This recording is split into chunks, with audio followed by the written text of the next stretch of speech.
মুড়োর লাল ঝালটা আমি কিভাবে বানিয়েছিলাম আর দেখতে কতটা লোভনীয় হয়েছে আর খেতে তো দুর্দান্ত হয়েছে। তো চলুন আপনাদের সঙ্গে শেয়ার করি। তো কাতলা মাছের মুড়ো একটা বড় দেখে বড় সাইজের মুড়ো নিয়েছি আর এরকম বড় বড় করে পিস করে কেটে নিয়ে এসেছি। এর সঙ্গে একটু নুন অ্যাড করলাম, দিলাম একটু হলুদের গুঁড়ো, দিয়ে ভালো করে মুড়োটাকে আমি হাত দিয়ে ভালো করে ম্যারিনেট করে নেব বা মাখিয়ে নেব ভালো করে। মুড়োটাকে নুন হলুদটা ভালো করে মিশিয়ে নিলে তাহলে ভাজতেও ভালো ভালো হবে ভাজার পরে।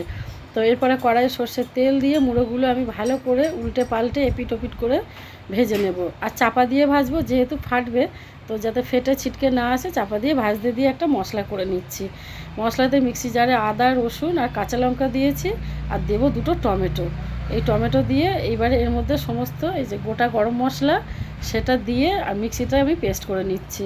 এদিকে দুটো আলু দেবো বড় বড় করে, আলুর দমের মতো করে।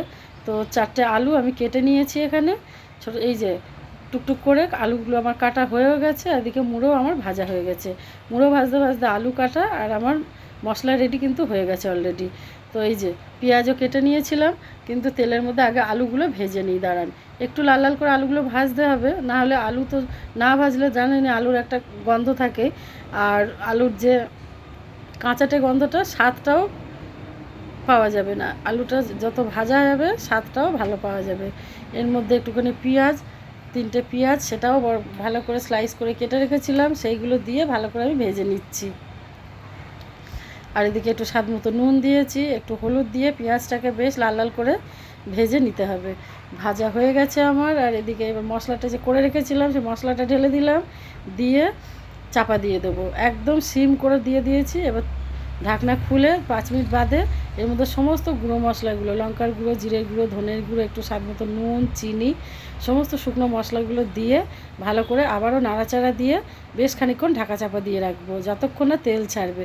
এই দেখুন কি সুন্দর কালার এসছে, এবারে যেমন সুন্দর কালার এসছে তেমন তেলও ছেড়ে গেছে। এইবার এর মধ্যে দিয়ে দেবো ভেজে রাখা আলু আর ভেজে রাখা মুড়ো।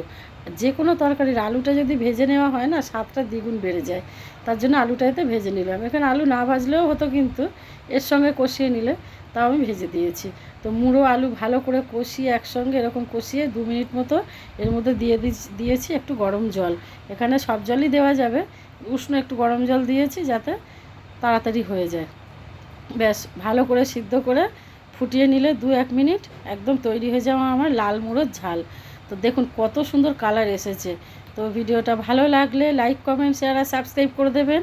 আর এরকম নতুন নতুন রান্না পেতে তিলোত্তমার ঘরকন্যা চ্যানেলটা অবশ্যই ফেসবুক থেকে দেখলে ফলো করে দেবেন, আর ইউটিউব থেকে দেখলে আপনারা সাবস্ক্রাইব করে দেবেন। তো কি সুন্দর দেখতে হয়েছে শুধু দেখুন, খেতে কিন্তু মারাত্মক হয়েছিল। আজকের মতো তাহলে আসি।